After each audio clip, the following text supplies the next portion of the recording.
Which shuffle? Yeah. You want to do your one thing? Yeah. What's this about? Yeah, see. Just a huge show up. Especially It's an oversight. I say it's an oversight. I missed it. Call the meeting to order. Roll call, please. Mayor Cooey? Here. Mr. Birnbaum? Here. Mr. Leo? Here. Mr. DePorter? Here. Mr. Schmidt? Here. Mrs. Wade? Yes, And here. Mr. Youngblood? Here. I notice that this meeting was provided to the Burnersville News, Courier News, and Star Ledger, filed with the municipal clerk, and posted on the municipal bulletin board on December 12, 2014.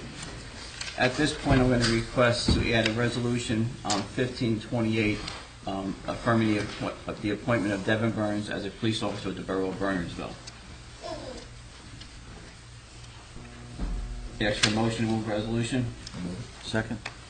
Moved by Mr. DePorter, second by Councilman Schmidt. Roll call, please.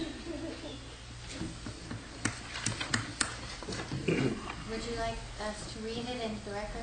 We read it into the record, sure, I'll read it into the record. All right, whereas Devin Burns was appointed a probationary police officer by Resolution 14-240, adopted December 22nd, 2014, and whereas Resolution 14-240 provided that his appointment would be effective upon satisfaction of certain specific conditions, and whereas Chief Valentine has advised that Devin Burns has satisfied all of the conditions and commenced his duties on January 12, 2015. Now therefore be it resolved by the Borough Council of the Borough of Burnersville and the County of Somerset, New Jersey as follows. 1. The appointment of Devin Burns as a probationary police officer is hereby affirmed with an effective date of January 12, 2015. In other respects, Resolution 14-240 shall remain in full force and effect.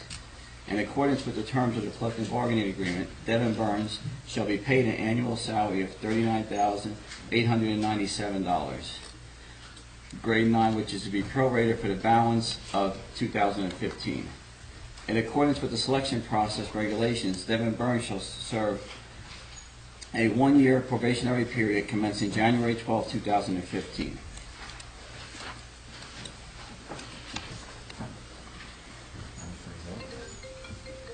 Mr. Birnbaum?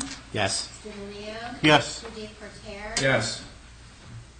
Mr. Schmidt? Yes. Mrs. Wade? Yes. Mr. Youngblood? Yes. Unanimous. Resolution 1528 passes unanimous. The Borough Attorney? Jack. Good evening, Mayor, ladies and gentlemen, guests. Thank you for coming tonight. We have a special presentation tonight. We have a new officer who's going to be joining the Burnersville Police Department. I see we have some other uniformed people here tonight. Cub Scouts? You ever get an award? Yeah. Did you give you a pin with anything? Yeah. Did it ever stick you? Yes. I promise I'll try not to stick you tonight. Mayor, I'd like to introduce to the council Devin Burns. Devin is from Denville. He's a former officer, special investigator from the Morris County Sheriff's Department. He has a bachelor's degree in criminal justice from Ramapo University, and we're proud to have him here tonight to take the oath of office for his position as a patrolman with the Burnersville Police Department. We also have with Devin his father, who's a retired Morris County Sheriff's officer, his mother, and his grandmother here tonight with us. So Devin, come on up. Who would you like to hold the Bible?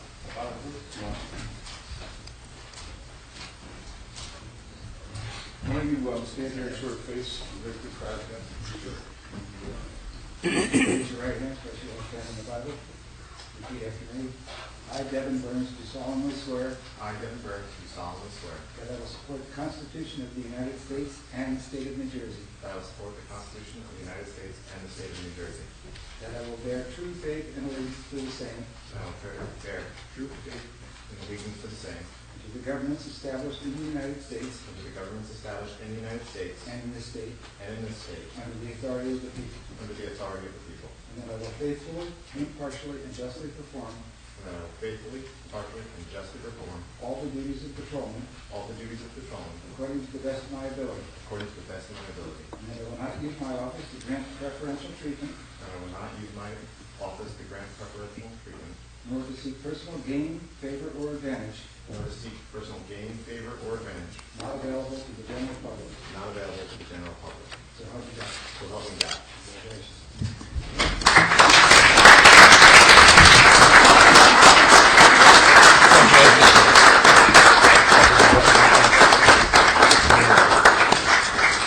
Congratulations. Congratulations, welcome aboard. We have a tradition, when there's a law enforcement officer in the family, father, uncle, or somebody like that, we'd like to have them present the badge and the pin to their son, nephew, whoever it might be, daughter. So tonight, we're gonna let Kevin's dad put the Burnsville Police Department pin on and present him with his.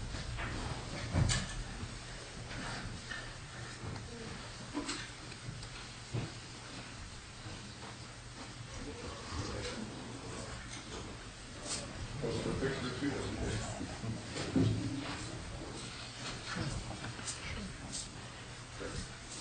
Congratulations again. Did you want to take a couple of pictures? Devin, signature on You can do this real quick.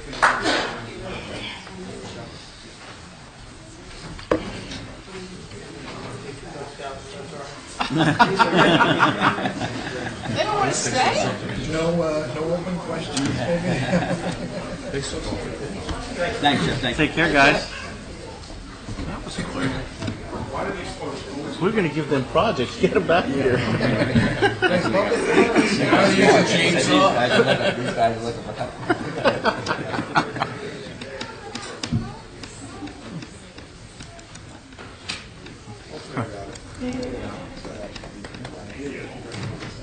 You got out of sticking them rather well. Hey, Jeff. I didn't recognize your wife without curly hair. Yeah, she has strength today. Jezebel, her name is.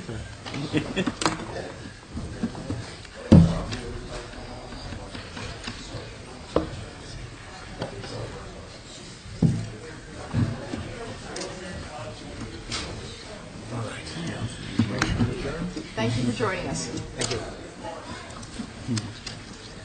All right, we'll now move to an open session. At this point in the meeting, the mayor and council welcome comments from any member of the public. To help facilitate an orderly meeting and permit the opportunity for anyone who wishes to be heard, speakers shall limit their comments to 5 minutes. If reading from a prepared statement, please provide a copy and email a copy to the clerk's office after making your comments, so it may be properly reflected in the minutes. Anybody from the public wishing to be heard on an item? Okay. At this point, I'll close the open session. If you have no presentations, I'll move the ordinances. I'll accept the motion to move ordinance 15-677 and ordinance repealing ordinance 14-1668, which designated the entire length of Pill Hill Road and a portion of Meeker Road as truck routes, and supplementing an amended chapter 7 of the Borough Code entitled Traffic. Be introduced by title, passed on first reading, published according to law, and that a public hearing be scheduled for a meeting beginning at 7 p.m. January 26, 2015.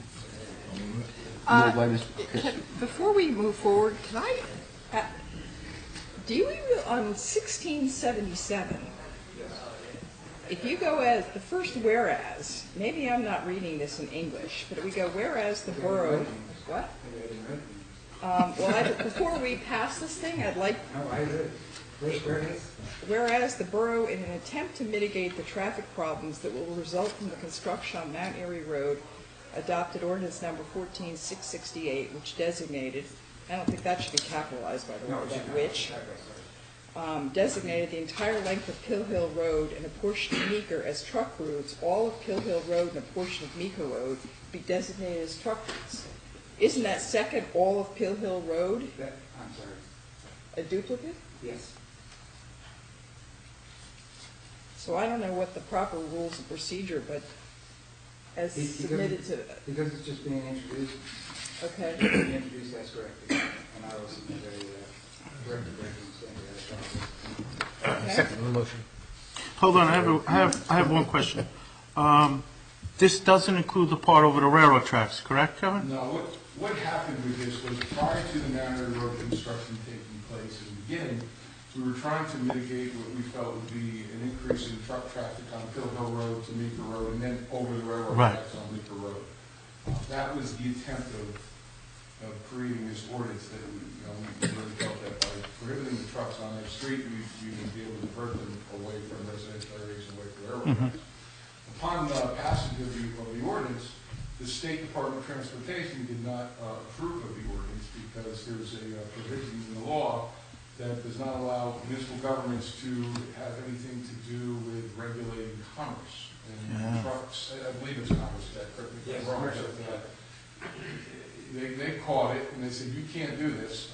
Only the state can approve these kinds of changes, so we have to reverse that. However, what we're doing is we're working with the engineer from the state DOT to try to utilize other methods of diverting truck traffic off of that road without proclaiming a truck route, using different signs, using existing weight limitations that we have, and using our DPW to put up some signs to discourage trucks from using that route. We're just not able to pass an ordinance to this effect. More aware. Okay. Any further discussion? All right, I got a motion by Mr. DePorter, a second by Councilman Beerbaum. All in favor? Aye. Opposed? The ayes carry it. All right, ordinance 15-1678, an ordinance authorizing the Planning Board and Zoning Board of Adjustment to accept a fee in lieu of construction affordable housing as authorized by New Jersey NJAC 5-97-8.4 and supplementing and amending Article 13 of the Borough Land Development Regulations entitled Affordable Housing, be introduced by title on first reading, published according to law, and that a public hearing be scheduled for a meeting beginning 7 p.m. January 26, 2015. I hate to also be a pain in the derriere on this, but I'm reading the second whereas on November 17th, 2008. Yes. The governing body adopted ordinance number 2006. Do we really 2 years later pass the exact same ordinance? Or is that a typo and it should have been? I'm sorry, I cut and pasted Okay. things in. Sorry, I read this and was like, I'm sorry. I didn't understand it, and then I thought maybe it was a typo. So it should be November 17th, 2006? No, it's 2000. What's in Wait. parentheses, But then what's in parentheses That's says, 8 as well. right, 6 should be 8, right? Yeah, so those should be corrected. so what happened for 2 years then? Because we passed an ordinance saying it was going to be 0.5% to 1%, and then 2 years later, we did the same thing again? Yes. We changed the format of follow color. To follow COA. Okay. Any further discussion? I'll accept the motion to move. Motion. Second? Motion by Mr. Youngblood. And second by Mr. Beerbaum. All in favor? Aye. Opposed? All right, motion passes. All right, 5B, resolutions. Does anybody wish to pull any of these for discussion?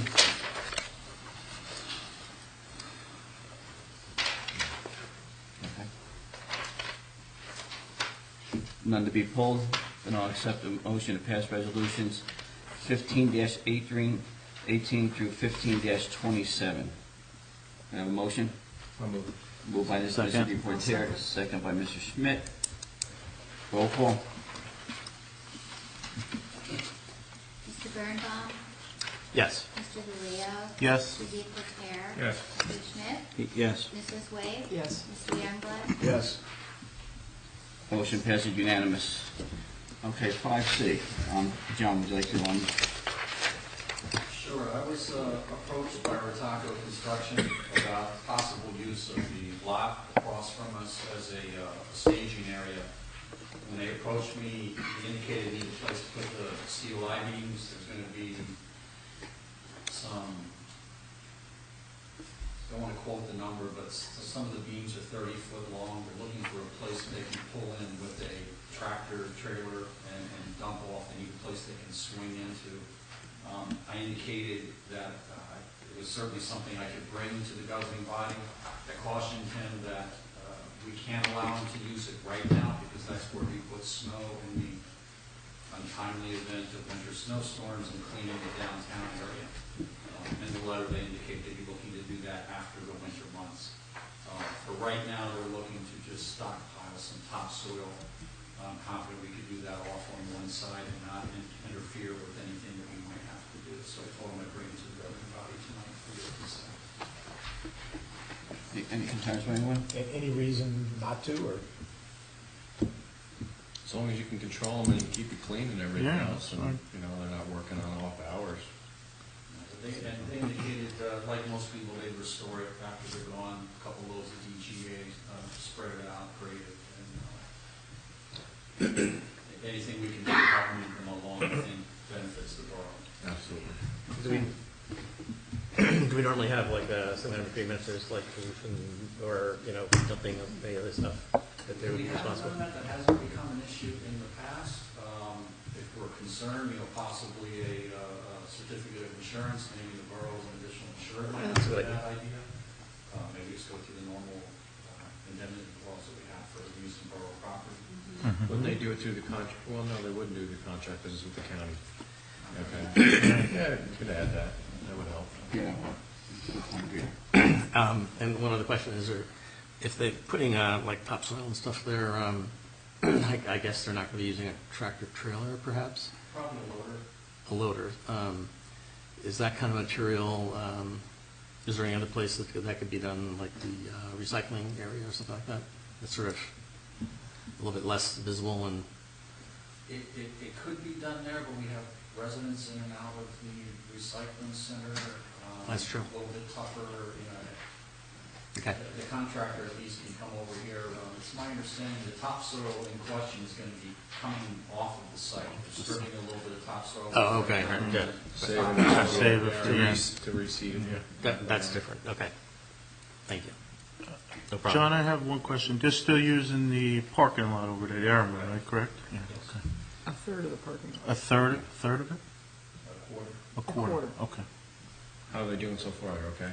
Okay, they were out working in the close to 0-degree weather last week in the snow, taking down trees, and everything turned out just fine. The police doesn't seem to have any problems, just with errant drivers now. Glad you asked that question. Let me bring it up. Just a brief update. John and I have been in contact about this and we've discussed some of the issues that we're having up there. Basically, the traffic impact that we expected is the traffic impact that's happening. We've seen increased volumes of vehicles traveling on both sides of Mount Airy Road, where vehicles are traveling up to Prospect Street and using the side streets to circumvent the posted detour route that the county put up, because they know they can get around the local streets quicker and more effectively and with less of a hassle. So they're using those side streets right now. We are getting complaints from residents about the volume of traffic. We're getting some speed complaints. We're getting complaints about vehicles not stopping at stop signs. All this was to be expected. We've increased our presence in that area. We've increased our enforcement in that area. We've been stopping a lot of cars. We've engaged in a public media campaign with the help of Chris and Brian Kelly in the police department to get on our website and our Facebook page and on social media where the detour route is, what we expect as far as the travel of traffic through the area. We've done everything that we can possibly do. And in doing that, apparently a couple of the residents on Mount Airy Road are starting to feel inconvenienced. I have an email from one resident in particular who didn't like being stopped and questioned by the police every time we tried to proceed up Mount Airy Road into the construction area, as if we should know who he is. And I did receive previously from somebody else the suggestion that we use placards or permits for residents to go into that area. At first glance, we didn't think that the permit or placard idea was really practical, because there was really nobody there to stop people and check and look for placards. The police department has only been hired to be there right now for the first 2 weeks of the construction phase, and we're gone. Once the equipment is in there, and once that project starts, there will be no police officers on site per se throughout the day to deal with the detours and with traffic. That's the obligation of the contractor and the county to hire the police for that purpose. We will continue to monitor the traffic on the side streets. We will continue to monitor the traffic through the work zone and on the work zone, but we will not have a continuous presence there all day long like we do now to help motorists, figure out where they have to go and explain to them what's going on, help them navigate their way around, and, work with the school buses and whatnot that have to make some adjustments to their routes and things like that. So, getting back to the placard, as this goes on, and as the police officers are not present all day long, John and I discussed this, and it might be beneficial for the residents on Mount Airy Road proper, and for the residents who have a driveway that enter or exit directly onto Mount Airy Road, to have some kind of a placard displayed on their dashboard signaling to the construction workers and the flagman who will be at the scene once the police leave that person is permitted to be there. Because right now there's a tremendous amount of traffic of people who just think that they can go as far as they can possibly go until they can't go anymore.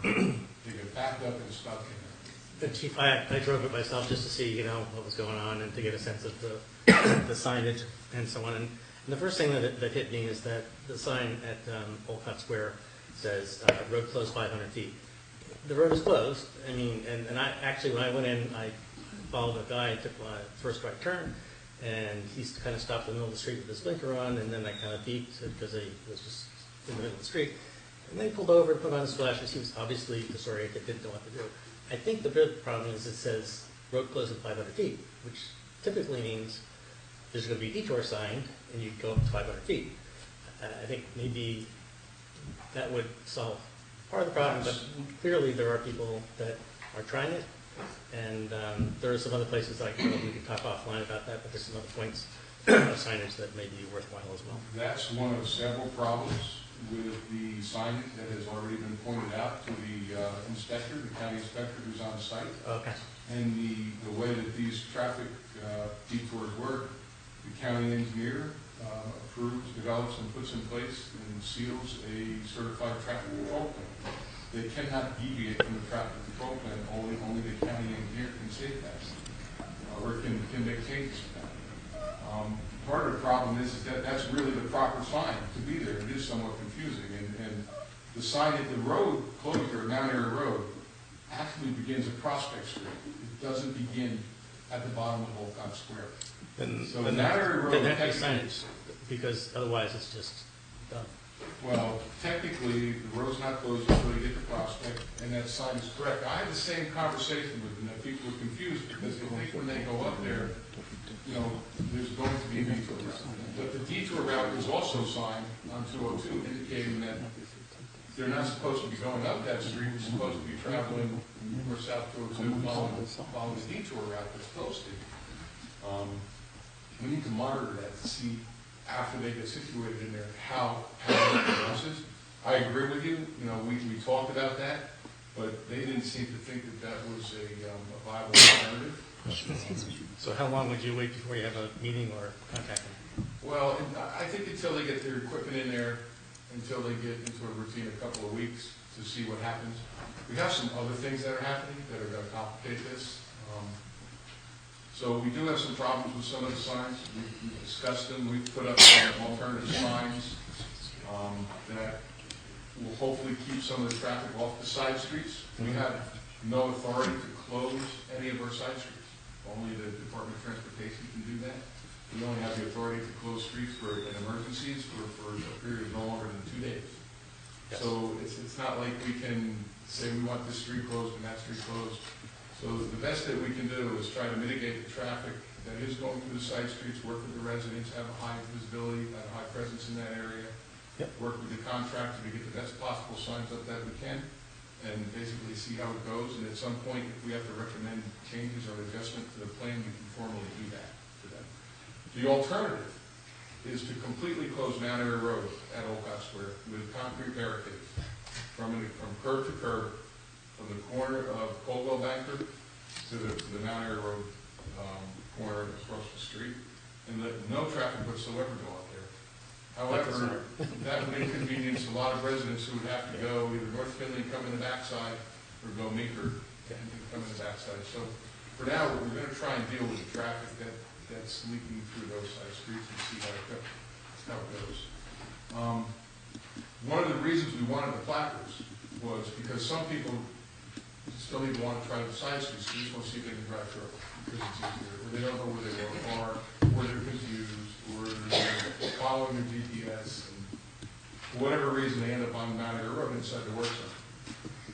There's also side streets where people are dumping off into the work zones. They're coming off Berners, they're coming off of Dayton, they're coming off of Dobbs, they're coming off of Anderson, they're ending up in the middle of the work zone. But to do that, you have to drive around the signs and the barricades that are in place.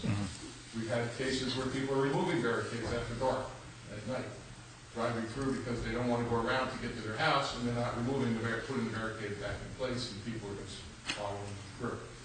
We expected all this, and we're doing the best we can to deal with it. But as far as the residents go, and the contractors, during the day when the contractor's on site, when the police are gone, we feel that these placards that we can put inside the vehicles would identify, at least to the contractors, that car belongs there. You know, the contractor's been very gracious and has worked very closely with us to ensure us that the residents who are not going to be inconvenienced as much as possible. They would allow them to travel through the work zone when they can. They would maintain one lane of travel for residents who have to get access to their driveways on Mount Airy Road. That they would work with us to let, not impede, the residents' access to their homes on Mount Airy Road unless it's absolutely needed to do the work that they're doing. So when we leave, we still think we're going to have these cars leaking through there that just don't belong there. And, they may feel they have to move a piece of equipment or move a truck because it's a resident.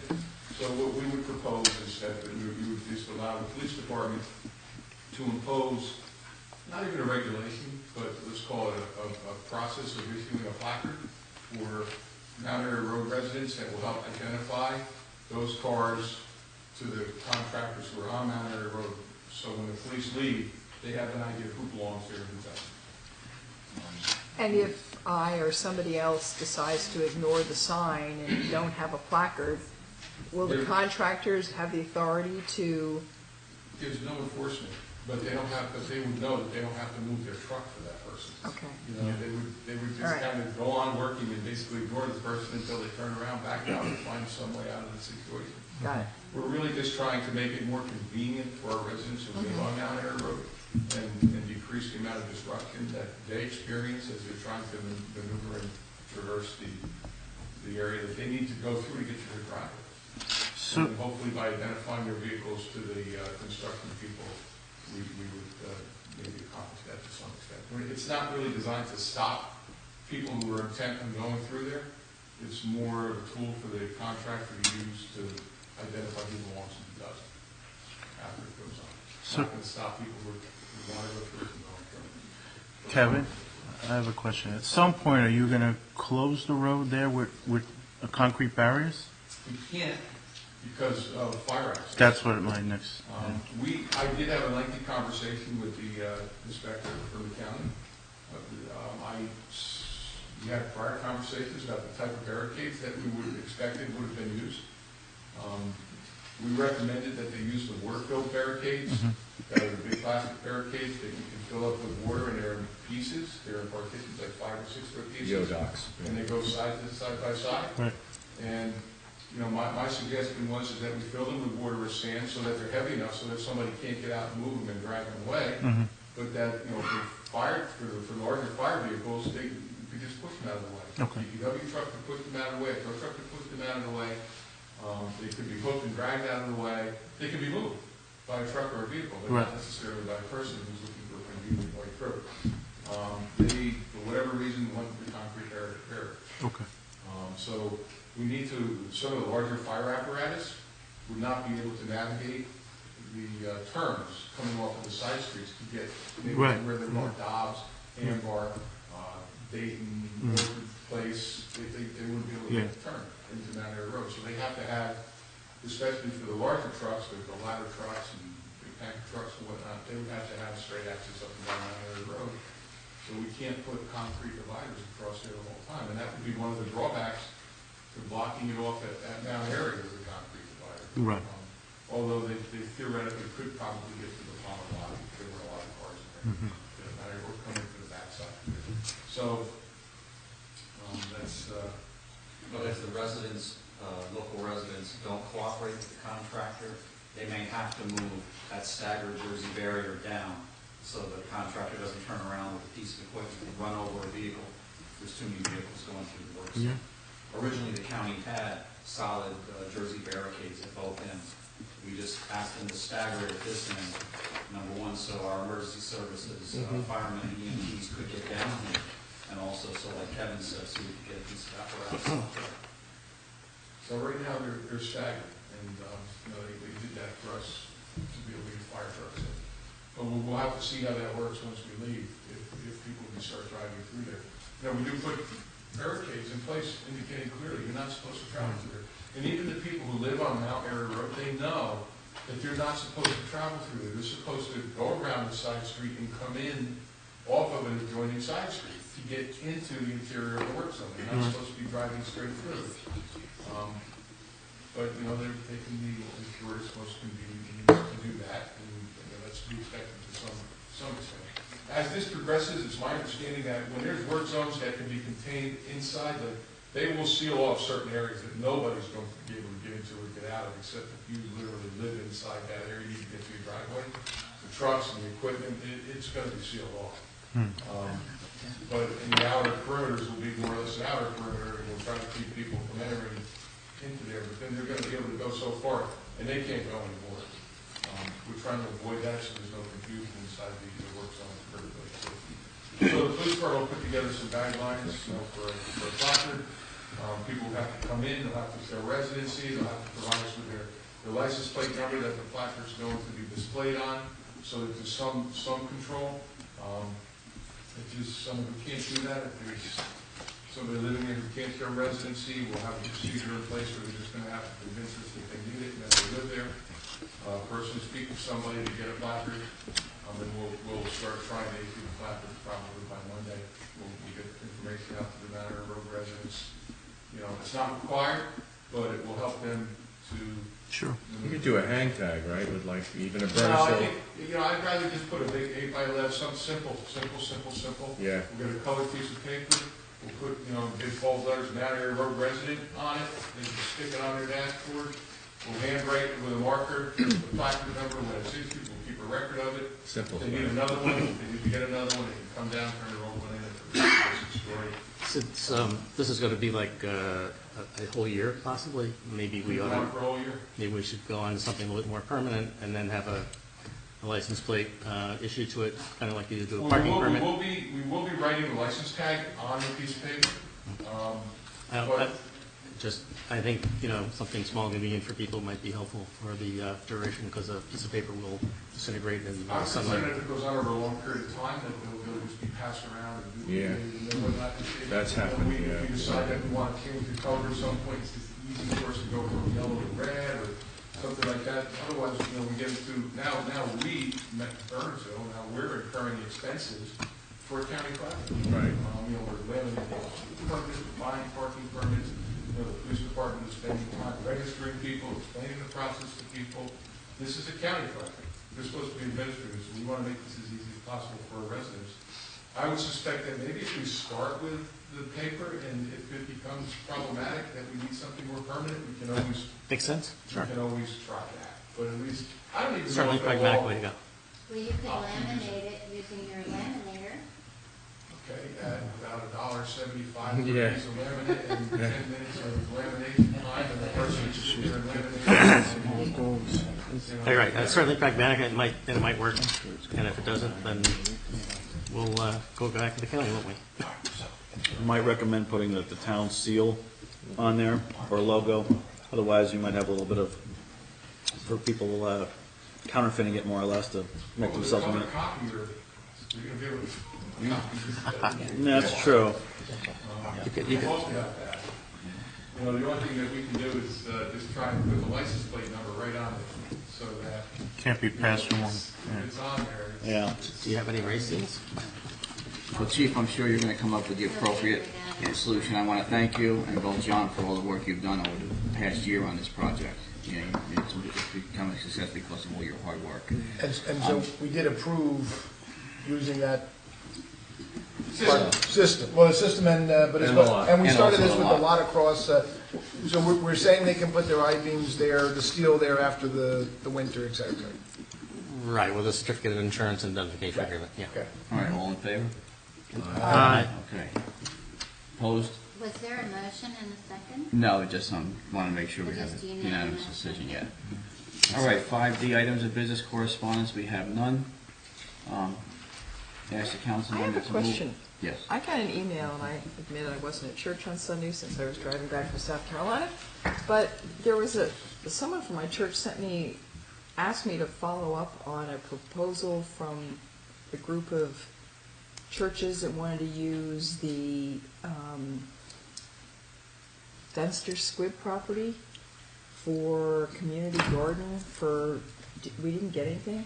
Well, we have a community garden Not, there. but this would be uh, to grow crops for, I didn't put anything. I also received the same email. but I thought it was from just a Sally pro- Hespy? No, different person.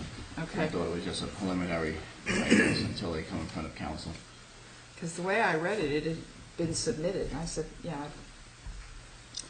No. Well, they may have submitted it to you, but okay. they missed I'll go back to us, so Sally maybe you could Hespy. just have them to forward it so we can work it into a future agenda.